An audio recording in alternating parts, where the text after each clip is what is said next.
Ladies and gentlemen, viewers and listeners, good evening and welcome to this other edition of Globespan 24x7. This evening we'll be taking a deep dive into the economy once again. It's certainly a pleasure to be here with you. My name is Richard Rambarran and I'll be your host for just about the next hour or so as we pick the brains of two of Guyana's finest minds in economics and finance, Dr. Tarron Khemraj and Mr. Christopher Ram. So, gentlemen, thank you so much for being here with us this evening, and I certainly look forward to a riveting discussion and to hearing your insights in this, of course, very important topic for Guyanese. Thank you very much, and all the best to you and your viewers and listeners for the year 2021. Thank you. Thank you, Richard. It's always a pleasure being on this show. And I wish everyone all the best for the new year, good health, and prosperity. Thanks very much, Tarron and Chris. I'm sure that the viewers and listeners certainly appreciate that. So, gentlemen, where I want us to commence the discussion this evening is firstly positioning the Guyanese economy and where we are at this juncture in global growth. So, of course, predictions are out for 2021 from World Economic Outlook, the World Bank, ECLAC, IMF, all of the organizations have done their predictions. They're actually looking at 2021 as being a rebound year. So global economy, they are projecting growth between 4 to 5%. Within a regional context, the Latin American Caribbean region, they're looking at somewhere between 3 to 4%. And then the IMF and the World Bank, they are looking at projecting the projected growth in Guyana this year at being roughly 8% after revising growth downward last year from the 80-odd% which they had to about 25%. Of course, we know that this is regarding the oil economy and bringing on stream or into account the oil economy. My question firstly, which I would like you to elaborate on is, and we can perhaps start from Tarron and then we'll go over to Chris. How do you see Guyana's recovery for 2021? And what are maybe about two different scenarios that you see playing out for Guyana for 2021? Well, it seems as though I don't think I can give you a prediction of growth rate better than the organizations you mentioned. It might be better to take an average of what they have to say, and that's the way to do it. Now, I think what they're talking about, though, is the growth rate in the gross domestic product. And, I'd like them to start discussing some other measures, what does it mean for employment? That's still a mystery. What does it mean for, let's say, women versus male employment? That would be a better measure to see what is really taking place in the economy, because the GDP growth means, as you mentioned, the growth in including the oil economy and including all the growth rate of all the non-nationals, right? So what about the nationals, right?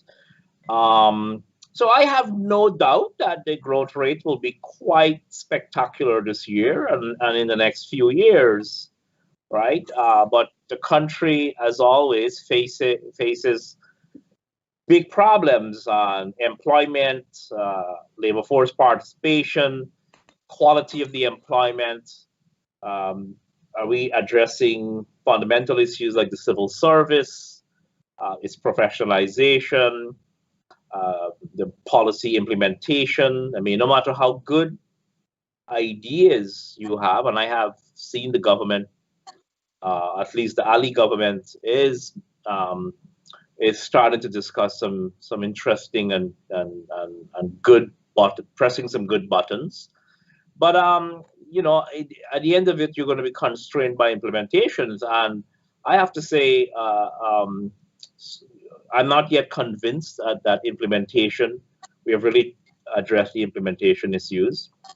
So I know that is a lot, but I rather think about, instead of GDP growth, employment, and again, not just broad statements like coming from a minister of Go Investor, sorry, a particular minister. That's not the way to do it, because labor markets means you're churning, right?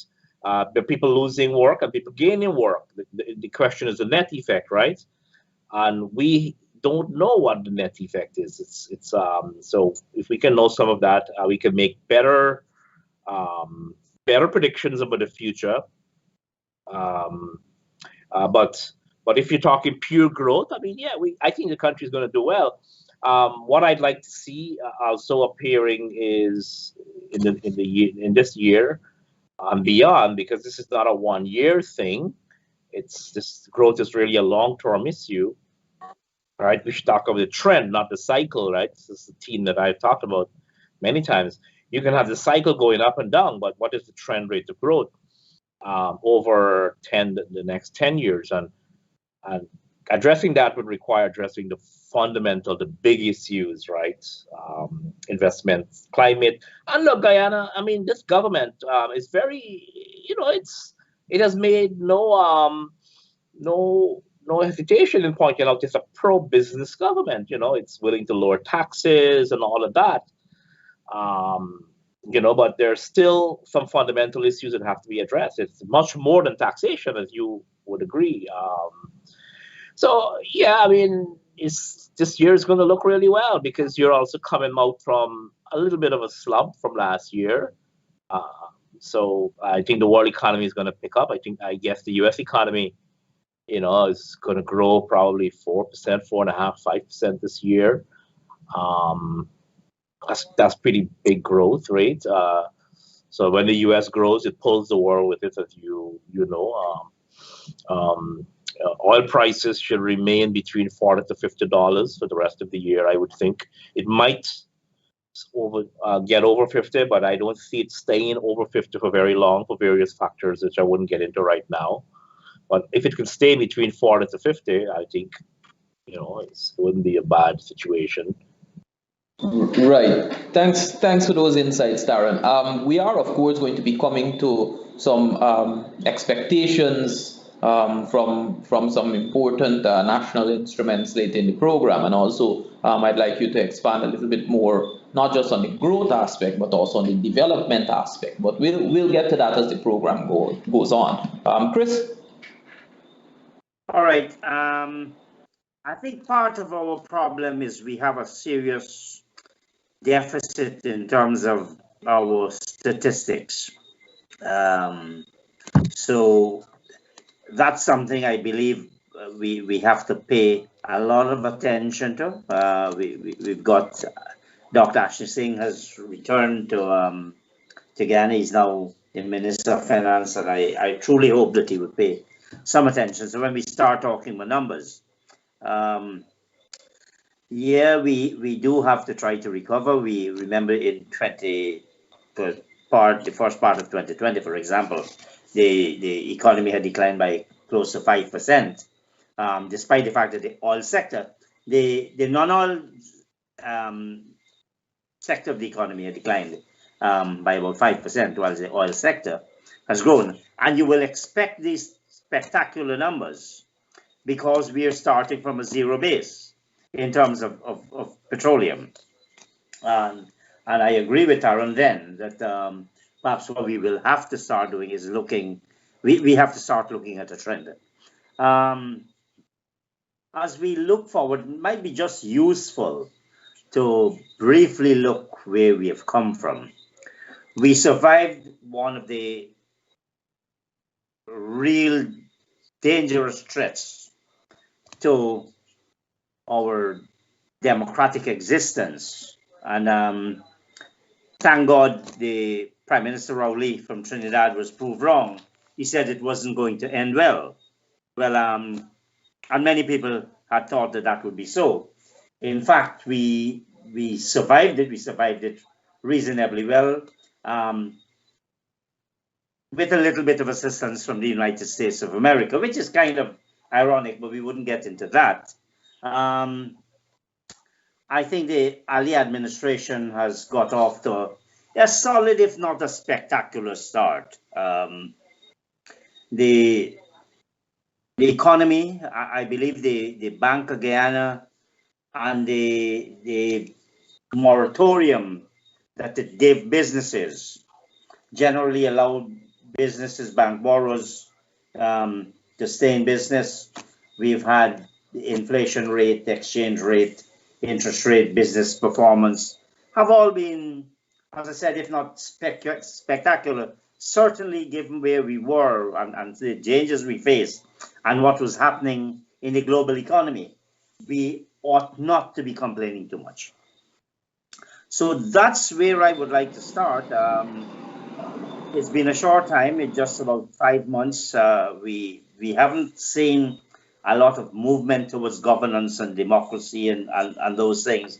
Some of those, as you know, are pet peeves of mine, and we can get back there. But I think we started from a reasonably solid base, given everything else, and I believe the outlook for 2021 is going to be good. We cannot ignore the international context in which we operate. Now that we're in an oil economy, you've seen what Saudi Arabia has just done. It's cut production so as to keep prices there. It is expected that Tarron was right. It's somewhere between $45 and $50, I think we can hope for. You've got in terms of the international scene, what's happening, what's playing out on our television screens in the United States of America. The leading democratic country in the world, as they like to say, the biggest economy. You've got convulsions there. There just been Brexit. So where does that leave us? We know the UK is still a bit of a trading partner for us. Their economy is likely to do badly, perhaps about 5% down. That's the projections. So the international scenario cannot be ignored. The end of the Trump era, it seems as though there's going to be a meltdown, whether Biden is going to start taking a tougher line on issues of the environment and what impact that would have for us as we move into really large-scale oil production. We're not a consumer, any significant consumer. We are merely a producer and an exporter. How that will affect our economy and in the regulatory framework is something we'll have to wait. Perhaps I should stop there and let you take control. Oh, well, Chris, I mean, yes, people know me as an economist, but I also factor in a lot of political variables, right? And you're absolutely right. Guyana dodged the bullet for another period of dictatorship. And the efforts of yourself and Richard and all of you guys in Guyana. Of course, the United States helped. They're always hostile. Richard, let me generally say this publicly. Richard still owes me a drink. Okay. Of course, over the very issues. The people from the main the PPP itself, the smaller parties, ANOG, Mr. Jonas. So you all played. The Starbucks News played a great role in the media. So too did the Kaitor News. So I'm getting to this feeling, and I was telling someone up to today that 2020 may have been the tipping point where some of the theoretical predictions I was making, although they were right up to the point when the US intervened, that 2020 may very well be that tipping point where something different start to happen in Guyana, where people start to appreciate democracy a lot more, and that's a big, and I think where the agenda ought to be, this is the point I'm making, that we think of it a trend, not just a cycle, is how to make that democracy better. Obviously, tinkering or changing aspects of the Constitution. It seems as though, although my personal wish is for some kind of power sharing arrangement to take place because of the ethnic problem, it doesn't seem that that's going to happen. But as many astute observers have shown and have argued, that we no longer have a dominant group. The PPP has done a remarkable job reaching out to the other side. Unlike the other side, when it won the election back in 2015, it set itself the task of thinking how it can retain power. And it completely forgot how it got there. I mean, I have to say that Mr. Granger is a complete failure in that sense. I mean, if you look at the coalition he put together to get where he got, and then completely at the end of the first month in government, they're starting to think how to rig elections, how to keep power. I mean, something got to be really going on up there. So, so the PPP, of course, the PPP has a slight built-in advantage, but at the same time, the PPP doesn't anymore get all its support from the Indian base. And the LAPOC polls show, yes, it gets 67, sorry, let's say get 80% of the Indian votes, still has to get 20% elsewhere. And so it seems as though a democratic model can work around some of the existing constitutional arrangements. And I never thought I would say this, but you know, because I take a hard line on the Burnham Constitution. I want to see it just eviscerated. It should be replaced completely. That's not going to happen ever. So there might be room for changing and having this kind of democratic turnover. The PNC will have to regroup and come again. It's going to really have to think long and hard. And you see, the PNC's problem is its theoretical framework is so bizarre and wrong. It has a flawed interpretation of Guyanese political economy. And this is what the PNC believes, that it believes that it must control the state because Indians control the private sector. And there's nothing further than the truth. I mean, we were just talking about GDP. Well, most of Guyana's GDP is coming from external ownership, not domestic ownership, right? So if you decompose the ownership of the gross domestic product, I mean, it's not true to say Indians dominate the economy. You just can't look at some big businessmen and say Indians dominate the economy. It's an extremely foolish thing to say. I do not understand. These people don't understand rudimentary economics. I mean, this is rudimentary economics. This is nothing sophisticated, right? So the PNC has a flawed theoretical framework. When you have a flawed theoretical framework, your conclusions are flawed. Your operations will be flawed, and it will have to regroup. And these are all important factors for long-term growth, right? We're supposed to be talking business, but if the PNC decides to go down the road of a strategy of it did after the 2007 election, well, this growth will be disrupted. Whether it can do so is a different story. We don't know, right? I'm tilting more to the direction where it probably is not that dominant anymore. I mean, your generation really, you guys are not care for protest and this kind of nonsense, right? So if there might be room for working within the current framework with better, with both parties reaching out. The PPP has done so. It's now the PNC. Now I want to say it's not the ideal. I call it a second best solution, but who am I to tell Guyanese people what to do, right? In economics we have the theory of the second best. I mean, my first best is to formalize this in a constitutional framework.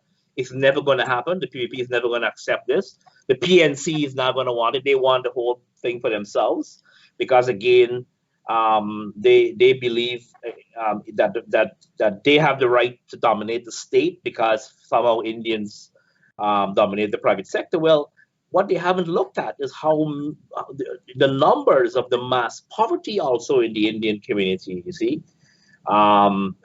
So while you have, and I've written down all of this in Starbucks, you can look at my writings on this when I used to write, but I had spelled out certain theoretical positions I have, that while it is true you're going to have some large, rich folks, you have many poor folks too, right, within the Indian community. So Tarron, I wanted us to explore the elements of the political economy subsequent to the discussion around the growth and GDP and so on. But I'll bring it back over to that. As we're on the context of, we're discussing the context here regarding political economy, etc.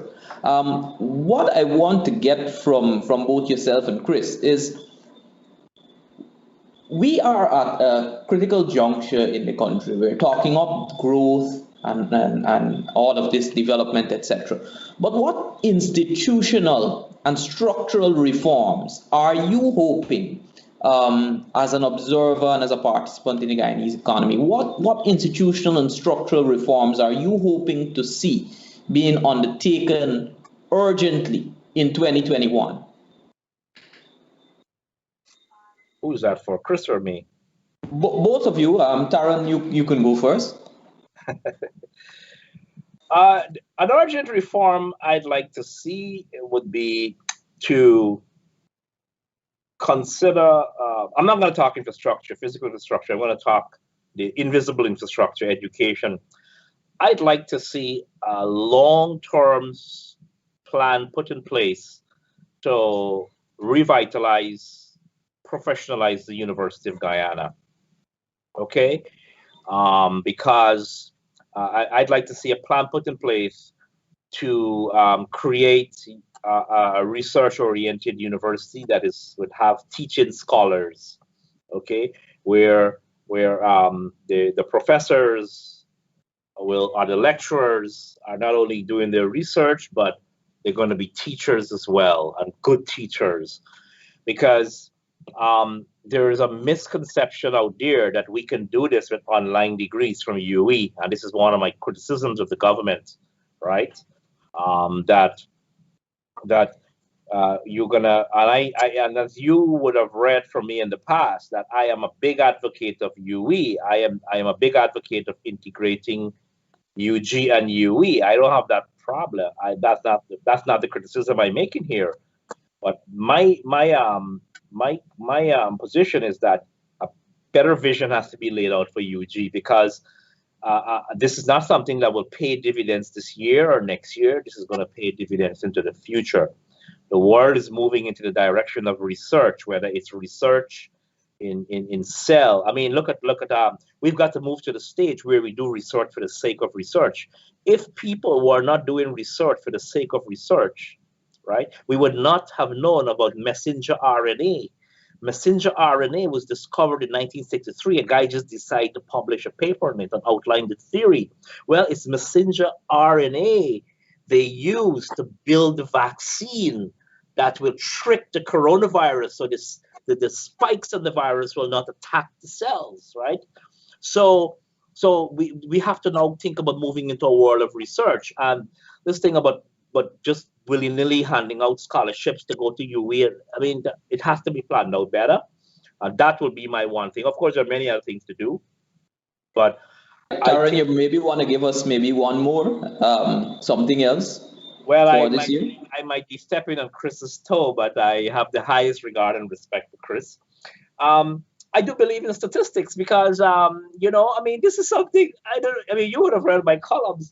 This is something I've been quarreling about for many, many, many years, at least 10 years. I mean, I wrote letter on this stuff because, I mean, as an economist, how are you going to be an economist without data, right? They're talking about data science and data science. But let me tell you this, the economists were the first data scientists, right? The economists led the theoretical and the technical tools so that you could become data scientists, right? From the guys from the Fortis, coming out from the early econometric society people. So we need good data, and I think Dr. Ashley Singh is mature enough. He's a technocrat enough to understand that this thing can't be done without good data. social data to start with, and we talked about some of them. If he can address that in the next budget, it would be good. As I mentioned some time ago, Mr. Jordan had started some of this, but they got distracted, and it might be something that he can build on. Mr. Jordan, the former Minister of Finance, and try to fund this, employ the Bureau of Statistics. I mean, needs people to work there. I heard young people are talking to the degrees. Well, if you have a degree in economics or statistics, I mean, math, that's the place for you. You can build a wonderful career there. So I would do those two things. So, Tarron, let me just but before Chris gets started, let me just say, you know, the statistics department in the natural sciences faculty at the University of Guyana, their average graduates per year is about 1 to 3. Right? They never really put out more than that.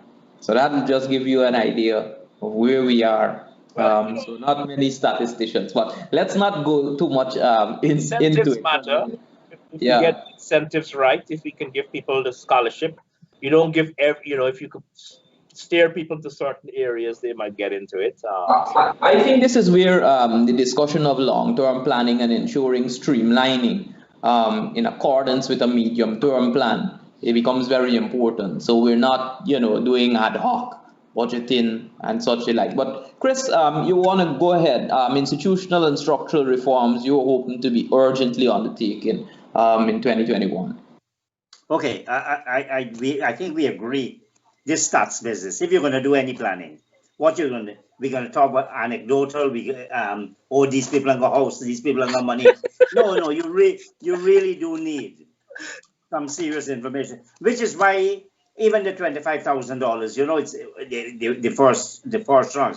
That was good, but you ended up giving people who don't need it because we don't have a sufficient base. I would like to see, because we talk about the economy, the central bank, maybe some kind of reform might be necessary. I mean, we had a situation earlier this week, I think last week it was reported in the press, where a certain business house that exported gold to the Canadian Royal Mint said it was stabilizing the economy, stabilizing the exchange rate. Now, that to me is an insult to the Bank of Ghana. That surely cannot be right. I'd like to see a very strong parliamentary budget office that is maybe it's cross-party. It must be able to do an evaluation of expenditure. It must be able to provide good guidance and informed judgment on some of the things we're going to do. The Revenue Authority, the Ghana Revenue Authority, there's a lot of work for it to be done. We saw the other day, oh God, I mean, it's so, you see, it's such a big organization. Revenue authorities have become the wave. Every time you get something, everybody decides to pick it, especially if it's the IMF and the World Bank started it. But the Revenue Authority has, in fact, got so big, and perhaps too big, that it's almost impossible to properly manage. And I would like to say that I think, for all its faults, we have done a pretty decent job in collecting taxes. We certainly haven't collected all that we should. There have been political interference in the tax system. We got to make sure that does not happen, because I believe if we can start collecting the taxes that we do have to collect, including from all these new players in the economy, then we will get we will be able to reduce taxation, particularly on the poor. And Richard, I must digress a bit. I cannot accept the position of the Private Sector Commission, of which you're a prominent member, or that a minimum wage of $44,000 is somehow acceptable in this day and age. So we need to do something about that. We need to do something about our competition commission. That's institutional reform. We need our integrity commission, because I would like to see. I saw the former Foreign Minister Greenwich talk about political parties. Until we reform political parties, until you bring legislation to bring them in line, political parties are some of the most corrupt institutions you're going to find. Somebody goes to New York and you know, Tarron and his group may organize a fundraising, and they come back, you don't even know what kind of money we're talking about. Those are some of the reforms. We got to reform the police force. The army, we've seen a lot of problems with the army, though in fairness to it, it has stayed above the fray of politics for several decades. I'm not going to put a particular point. The public service, we've got to do work with the public service. The judiciary. Now, why is it the Chancellor and the Chief Justice must be acting almost in close to a decade? That's not acceptable. And we talk about the improvement in governance, maybe, but no, I don't accept that because Harman has said that he's not recognizing something, you're not going to have the two persons talking and say, look, we've got to fix this thing about the judiciary. So I think, you know, when you think about it, we've been independent for what? Several decades. Two political parties. I don't think you can attribute the failure of any one party or the deeds of any one party as entirely responsible for our lack of development. They have both had several, yeah, we had the 28, you know, the famous 28 and 533, and then you had 23 and how much, that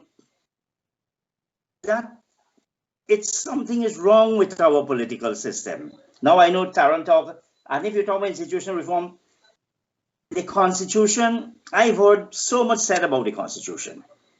Look, if Article 13 and 149, that inclusive element, were to operate, because sometimes, you know, you hear that, oh, this thing is so bad, and ask me what to replace it with. Are you going to put two sets of people around the table and they decide for the entire country? You have to have, I believe, I've advocated the last time we had a round of constitutional reform, I said we should have an upper house where you have a major role for civil society. Correct. Yeah. So, yeah. You know, but I'm looking at the clock, and you're the moderator. There's so much that we need to do, and because sometimes our politicians focus too much on election cycle. I don't think. I think the BPP, as I said, the Ali government is off a solid, if not a spectacular start. Look, you still have government controlling state media. It's something that I'm very uncomfortable with. We saw the danger in the 5 years of the Granger administration, and perhaps in the 5 months when an attempt was made to strangle democracy. A key instrument, or I would say a key weapon, was the Chronicle, and to a lesser extent, the television. We need to sit down. You know, we had a period with some encouragement from Jimmy Carter when the late Chadi Jagan decided, look, you know what we need is a national development strategy. Not as a slogan, but as a real working kind of document. And we need to sit down as a society. Now, what has happened in terms of democracy? The PNC has so destroyed itself that it has helped to destroy democracy.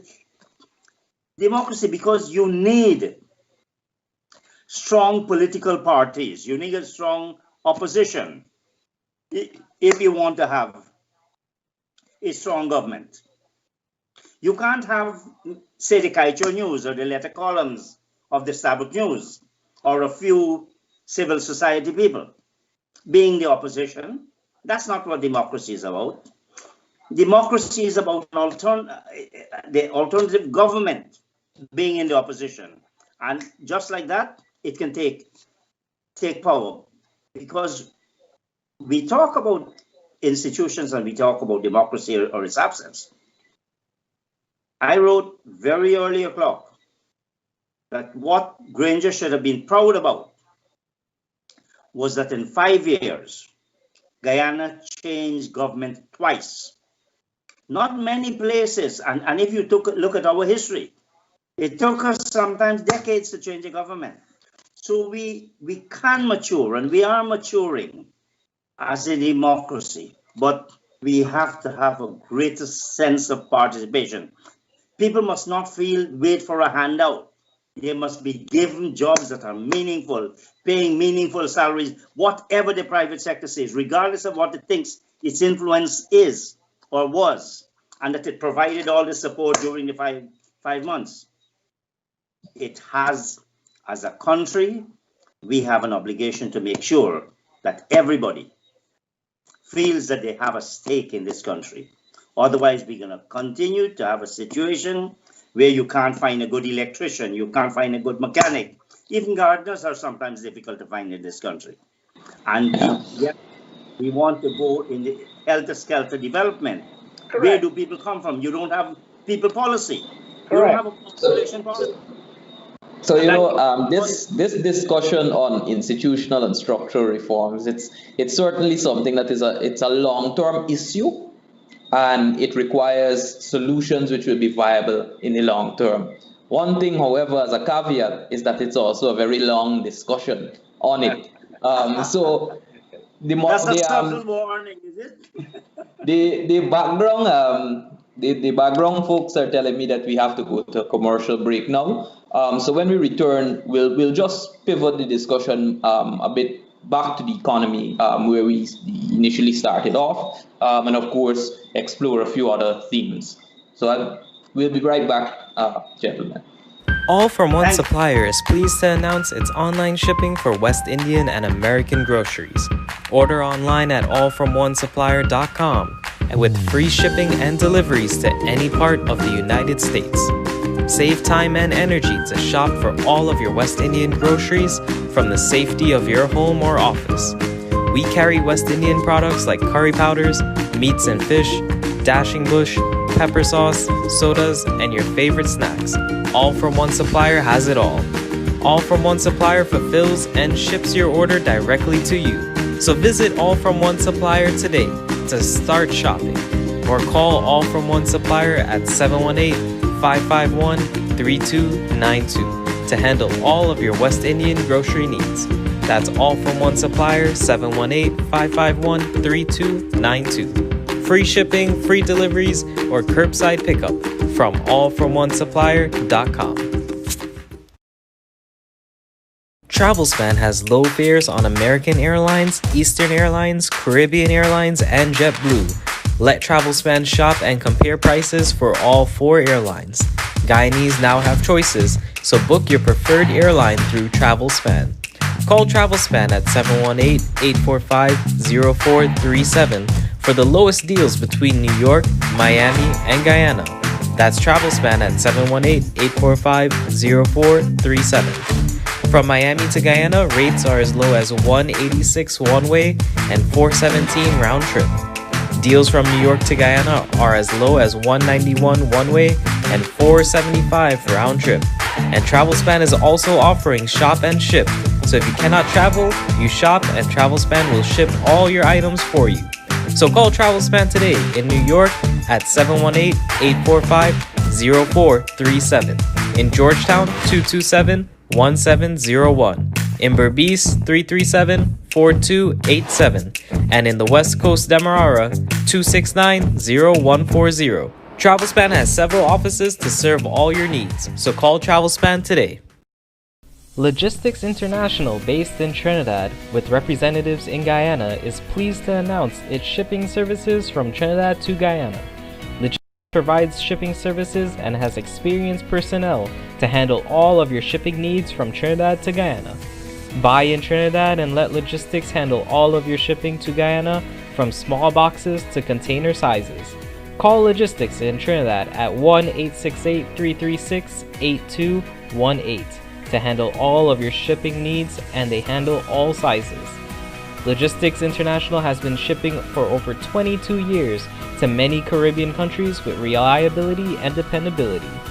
Call 1-868-336-8218 in Trinidad. That's 1-868-336-8218. Or email at liclcargo@gmail.com.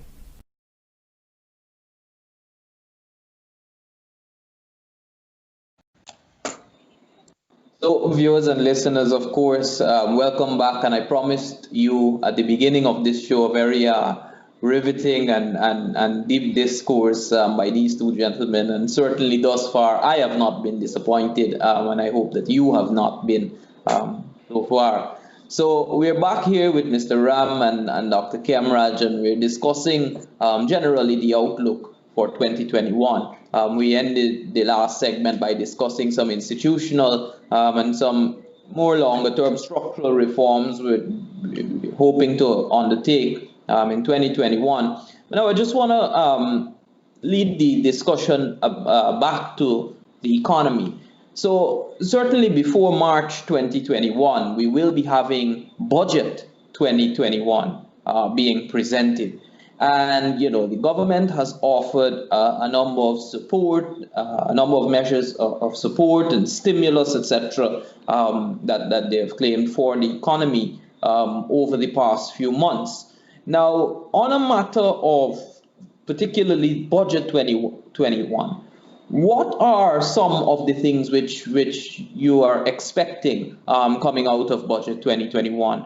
Tarron, we can perhaps start with you. You can maybe say about two or three of the items which you are expecting for budget 2021. Well, I mentioned two things earlier, and they both require money, and I'd like to see funding of them. Use the budget all of these have to be part of the budget process, whether how you get to funding Stats Bureau, getting people to work there. It's not only Stats Bureau that does this. I mean, the Ministry of Finance, the Debt Management Division, the Bank of Guyana, they all need to have departments focusing on various aspects of the same question. So I'd like to see that discussed. I'd like to see, of course, something done for the NIS to make sure that deficit is addressed. And I think it can be done through the budgeting process as well. I think it was in a deficit. I'd like to see a serious plan put in place to not only revitalize the NIS, but to make sure that older folks, people who have retired, will be getting a bigger share of pension, because we keep talking about giving out blank checks like that, direct cash and so on. But there's a role for that, of course. I'm not saying no, but you already have agencies that exist that they have the capacity, the mechanisms to do this for you, right? So one of the ways you can do this is reform the IMF through the budget, the NIS. And I wish we can do that too, but the NIS, the National Insurance Scheme, so that all the people can have better pensions, right? Increase in pension. I'd like to see, I don't think, the government has its fingers on the big ticket items that they're going to fund, start thinking about funding. I do have, I think urgently they have to cut some new roads, start thinking about new roads to ease the eastbound traffic. I think traffic congestion is a major contributor to poor living quality. You see, it's not just about GDP growth, it's about being able to go somewhere quickly, not being in fumes with gas where you have all that chemical that you have to breathing. This is a part of quality of life, and they've got to cut these roads urgently, and you have to start with this budget, how it can be done, because it will take multiple budgets, but this is starting. And the urgency is the diamond into Georgetown, the Susdike Highway into Georgetown. You need alternative routes. There's just too much traffic congestion. The Demerara River congestion is only going to get worse.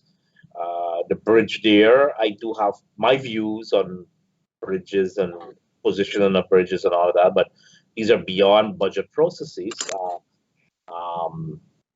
In another quality of life issues would be to fund the police force better, so that they don't have to nurses, those two, so that nurses will stay, doctors will stay.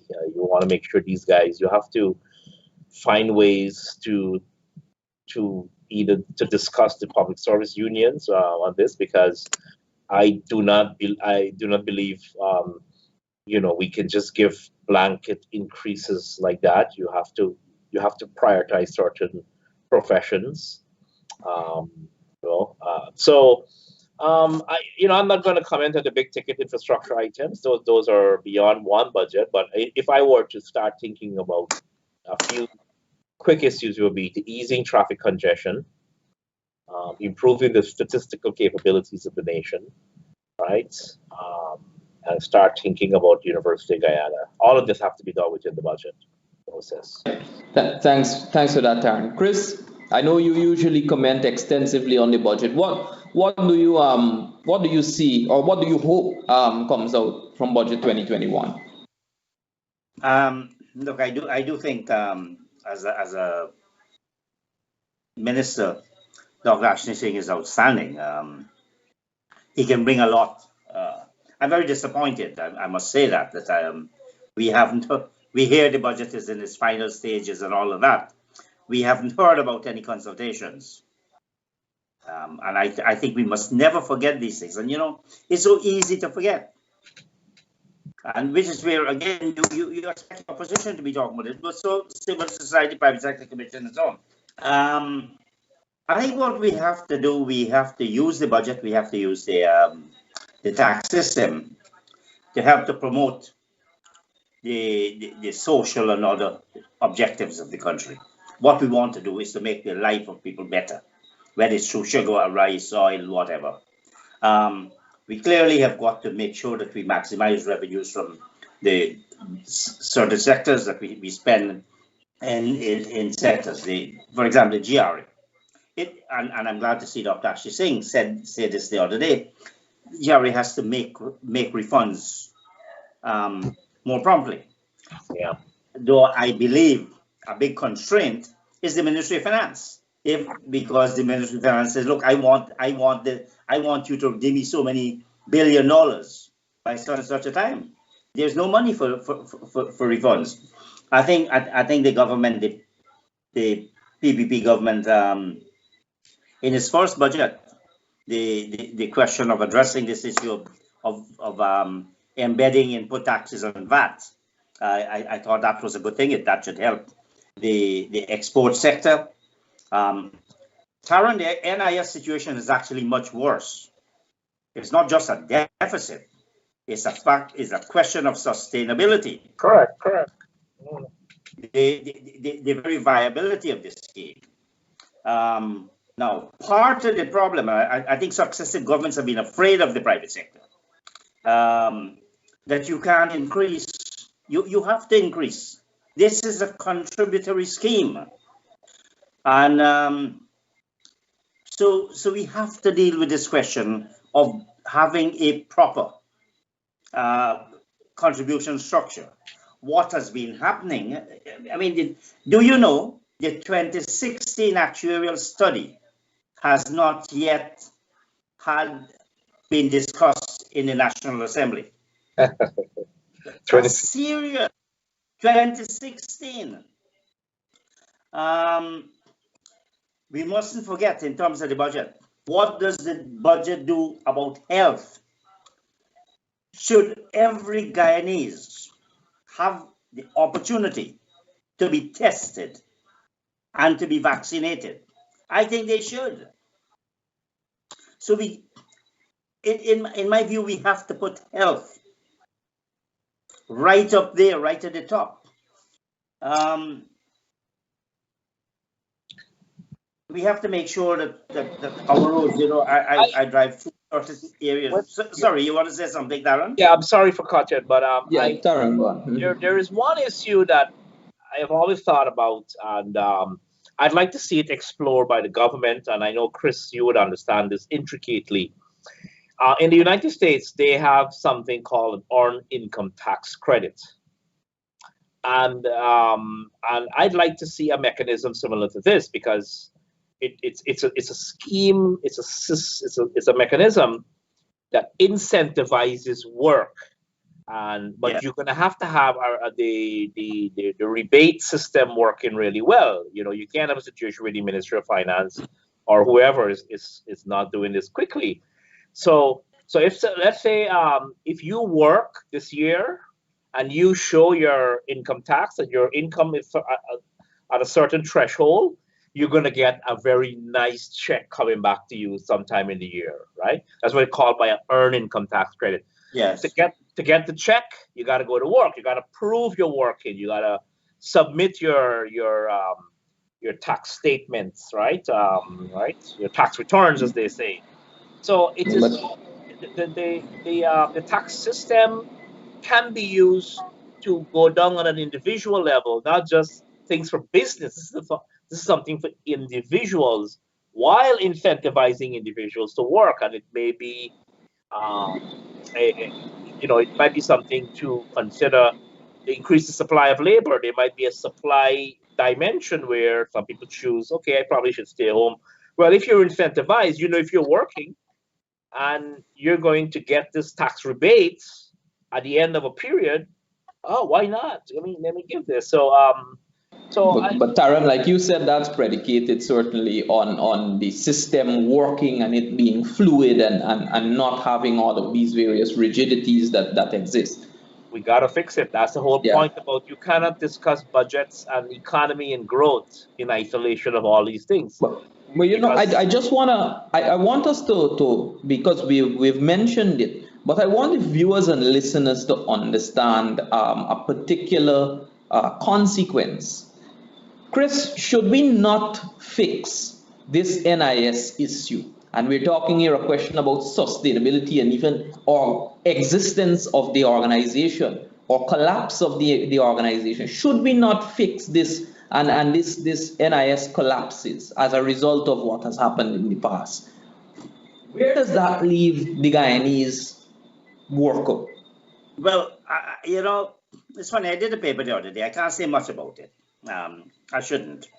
But I said that NIS conceivably, perhaps possibly, could face collapse unless we deal with it. Now, no government would allow the NIS to collapse. So it will then come right back to taxpayers. So we may as well try and fix it. I think NIS is one of the top priorities, and it bothers me. It has not been getting much traction in discussions. I suspect Dr. Ashley Singh will have to address it. The last time we addressed NIS as a contribution is when the government said, we will pay that extra 1% from 13 to 14%. We have to find a way to deal with it. But so NIS has to be a serious problem. As I said, health. We rice, gold will continue, in my view, to be star performers. Bauxite, no. Rum is not doing too badly, both domestically and foreign. Commerce is doing reasonably well. We will get revenue from oil. Let's remember that the revenue comes in two forms. you get the withholding tax, and you get PAYE from the oil companies and the contractors. That goes into the consolidated fund. That goes directly to the GRA, and then is paid over into the consolidated fund. What is happening with the profit share? The profit share goes into this natural resource fund. Its use is constrained by legislation. Unfortunately, the PPP administration has not addressed that question. So what is happening? Money comes in and it goes and it's stuck in the Federal Reserve Bank of the United States of America. We have to deal with that. The money is not doing a hell of a lot of good, if at all, sitting in a bank account that is barely earning any interest. I think we got to be careful how we address the question of sugar. And it's going to be interesting to see what comes out in the budget on the question of sugar. It is going to take a lot of money to restart all estates. That's a lot of money. Can we do that in one budget? Can we do it in two budgets? Should we do it? And to what extent we should do it? We love prestige or vanity projects. We hear hundreds of millions of dollars going into this project or that project. Do we have the kind of analysis? Do we get people like Tarron Khemraj to really crunch some serious numbers? Or do we just talk because it sounds good? You know, those things may make good headlines in the Chronicle, but do they really make economic sense? Do they in fact turn out to be a cost? Now,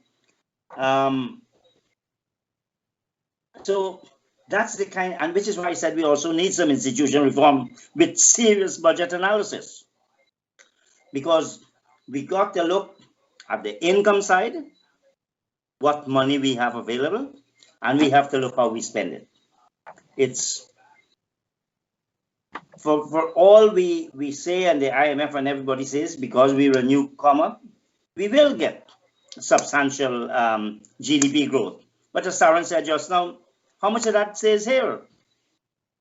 14% of the total revenue for the first couple of years, maybe, and of that 14.25%, maybe 10% goes into the natural resource fund.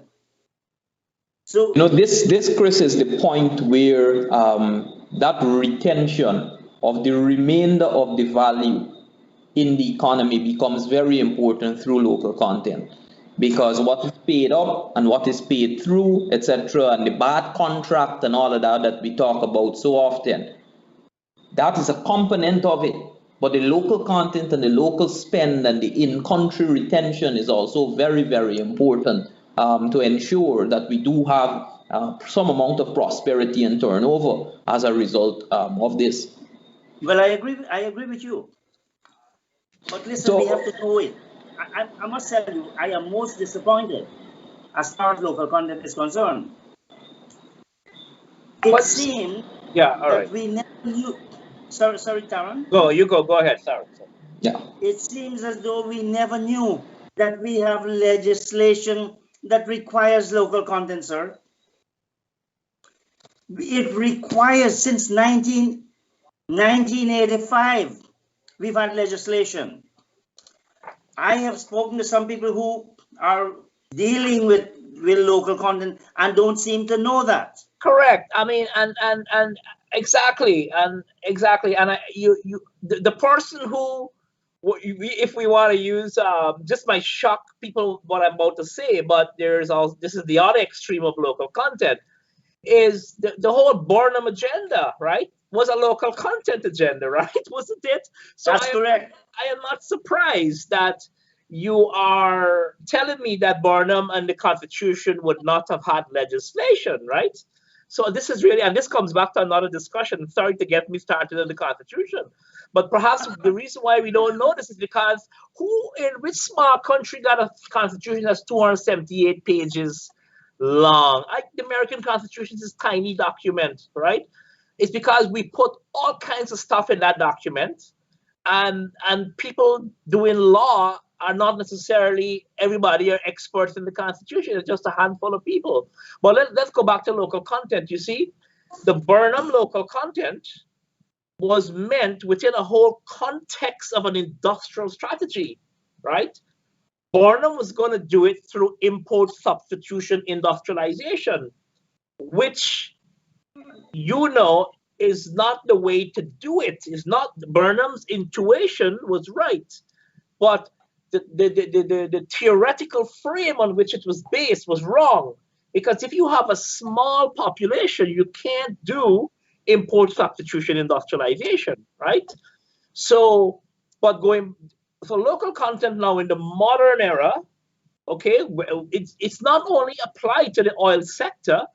I mean, indeed, I've talked to small business owners, I mean, especially in business service providers, and there is spillover now from the oil sector to accounting firms and so on. People, I mean, Chris might will know more about the specifics of this, but I've talked to people and they have more work to do because they're getting, that's local content. But local content is related to any industry. If you're going to do housing, tell me, what is the component? What is the local content in housing?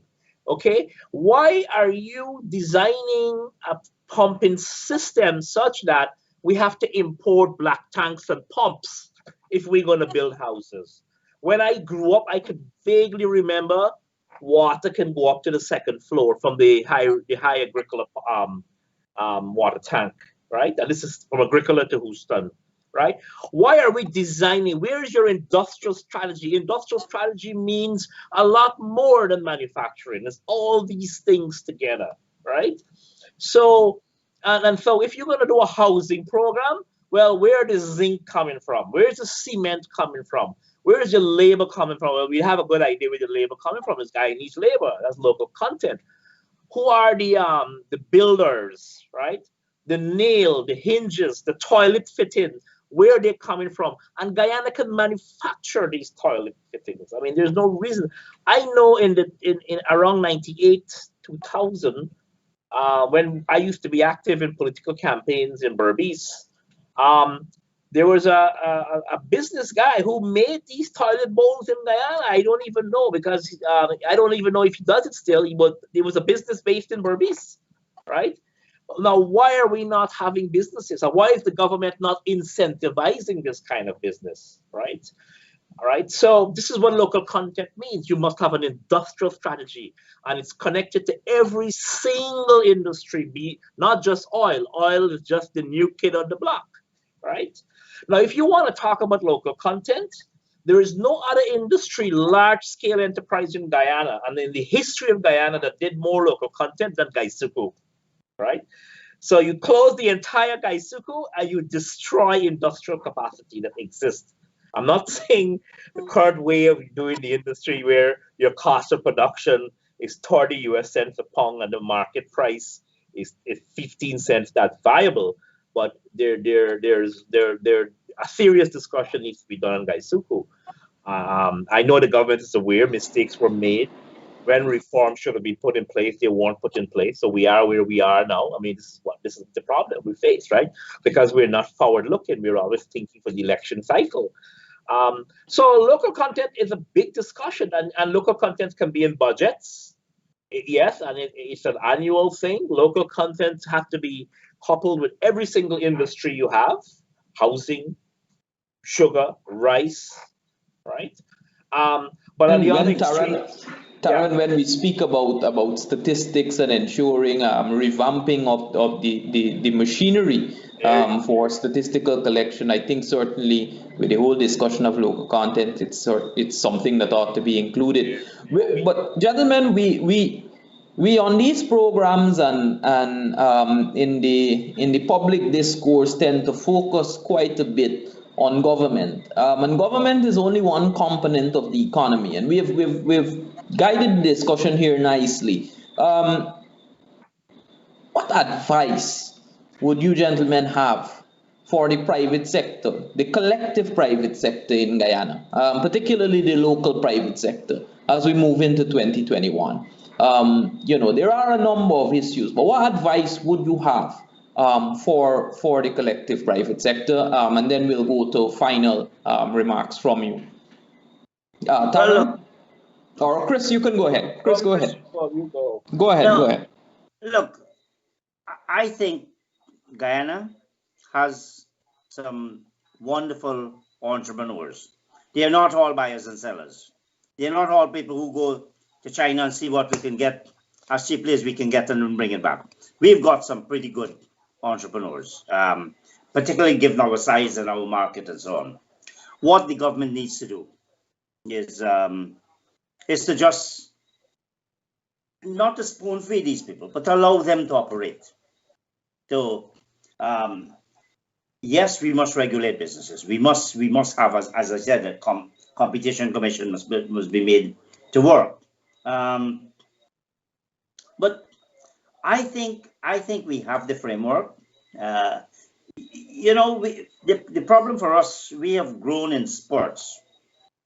We have an Income Tax in Aid of Industry Act, which has very attractive tax holiday arrangements. So there's no reason why that cannot take place. We still have a lot of primary products. It's unfortunate, even as we talk about all this big economy of Guyana, 80-something% growth, and what are we doing? We're exporting another raw material, and so we need to see, and particularly in relation to the oil sector, how can we maximize our participation in the oil sector? I have some disagreement with this concept of let's just extract, because then we do not have the capacity. You have to build capacity as you go on. So, depletion policy, as I said, Tarron was talking about education. What do we do? Places like industrial IEL, we all of fabrication, to lots of the things that are brought in. We need to get them going. And maybe the private sector needs to think, look, what it is the oil sector requires. And then we can decide what role we play in those things. So I started by saying we have some really entrepreneurial persons, but they've got to start thinking bigger as well. They've got to start thinking of the country. Now, if we want to compete, sometimes for capital, you have to pull resources. We have not had, in 30 years, any public company in Guyana. Okay, you had On Energy, but that's not really widely dispersed, the revenue. So we have to have a new paradigm in the private sector as well. Think, okay, let's get our resources so that we can compete with those from Trinidad and wherever else. That will take some sitting down, but we can do it. Yeah, Tarron? My advice to the private sector, it's very short and general, is for the private sector to be aware of some of the discussions in corporate governance coming out from the heart of capitalism, the United States, where its private sector here has started to discuss their failures that led to the position we are in today, in terms of pushing for policies that disempower labor, that suppress wages for too long, that generated inequality and so on. So the private sector in the United States and the big capitalist nations are now discussing what is the role of a business. Is my role only to maximize for myself and my shareholders, or do I have a greater role? And I'd like the private sector to consider that its role are threefold. Its role is to itself, its shareholder, of course, because I'm using itself because we have sole proprietorship businesses, right? But it's to maximize your returns for your business. Is to treat your workers well, that your workers should be happy. You know, the theory, we call it the theory of the efficiency wage, is something the private sector should be aware of. Right? You treat your worker well, they'll treat you well, and you will save money. You think you're losing money by paying better wages, but you're not. You're actually doing better. And the third would be society. And those are the three planks. The private sector has a role to itself, its workers, and to society. And this should be the guiding framework for the private sector going forward. Right. If any time, Tarron, that advice was suitable, I think it's this juncture that we are currently at in the Guyanese story. So with that, gentlemen, we are, of course, running out of time. Chris, you want to give some closing remarks, perhaps for generally what you expect overall for 2021, maybe what you hope for 2021 for Guyana, and any final words to the viewers and listeners. And then, Tarron, over to you. Well, as a hope, we would certainly want to see that we can cope with this pandemic. We cannot ignore it. We have to make sure we have a lot of glib talk about constitutional reform. Everybody says that, nobody in government seems to want it. Certainly, at a very minimum, we must make sure that the Constitution and the rule of law are honored and complied with. We have some basic infrastructural changes that got to happen. The minimum wage, I'm very strong about the minimum wage. I don't think you can get anybody to really give of their serious time for $44,000 a month. It just wouldn't happen. We have to fix the NIS. We have to, our private sector. Now the Bank of Guyana with the moratorium and so on, I think that's certainly reached out to the business sector. Maybe in the tax regime, we may have lost carry. We have lost carry forward. Maybe we should have, and I'd recommended this last year, that you should have lost carry back. Not to give away business to businesses, but to ensure that they can stay afloat. Nobody benefits from a business collapsing. Employees certainly lose. So I think we certainly are in a much better state in 2021 than we were in 2020. We don't have elections, hopefully, for the next 5 years. So we could do some serious planning, and government's got to stop behaving like if it still is in campaign mode. I must realize it has to govern for the entire country. It must realize it has to really enhance governance and set the platform for us to take advantage of the oil opportunities we have. It has to be careful that there are going to be risks. Just spending money and calling huge numbers can pose serious difficulties. But I am optimistic, and not only because of oil, but I think we just to have survived the traumatic period of those 5 months, and to come out of it stronger, better, is something that we should take forward and exploit and capitalize on. Yeah.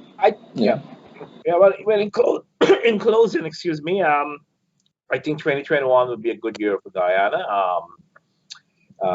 As the country got out from a very traumatic year, politically traumatic year last year,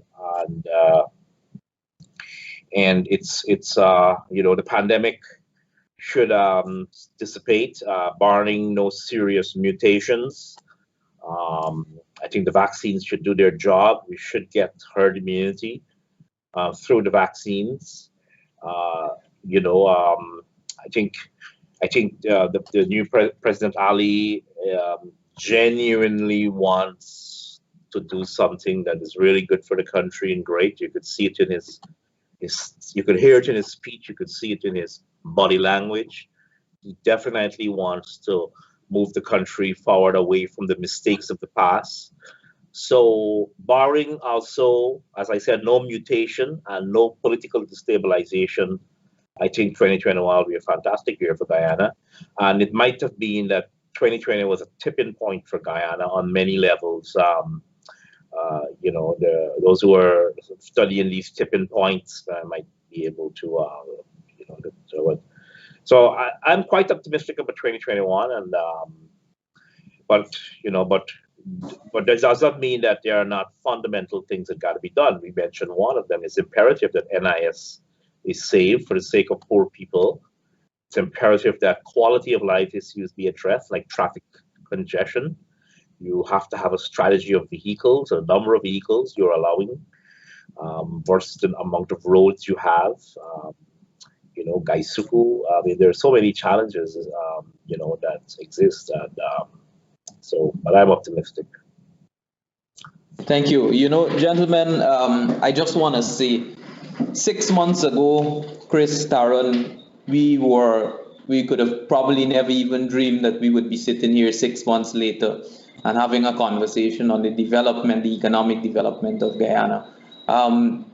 We were really at the wit's end in terms of the threat to democracy. And I really do hope, my outlook personally, I do hope that serious reforms are made so that Guyana never ever has to depend again on an international, what would you say, fail switch to ensure that its democracy is protected. But we have our local institutions and local mechanisms in place that we can actually ensure that the structure and the nature of our fledgling democracy is protected. Of course, we all know that is the necessary condition for ensuring the development of a country. So I certainly hope that moving forward we are able to make the reforms which are so necessary, and that we never ever go back to that place where we were there just 6 months ago. So, gentlemen, I certainly look forward to us having more conversations, both privately as well as publicly. It has been a pleasure for me to host this show this evening. And to our viewers and listeners, thank you for staying with us. And I certainly look forward to us having another discourse of this nature in the near future. So thank you both, Tarron and Chris, very much, viewers and listeners, and to the team at Globespan. Thank you for the platform. Good evening. It was a pleasure, and good night.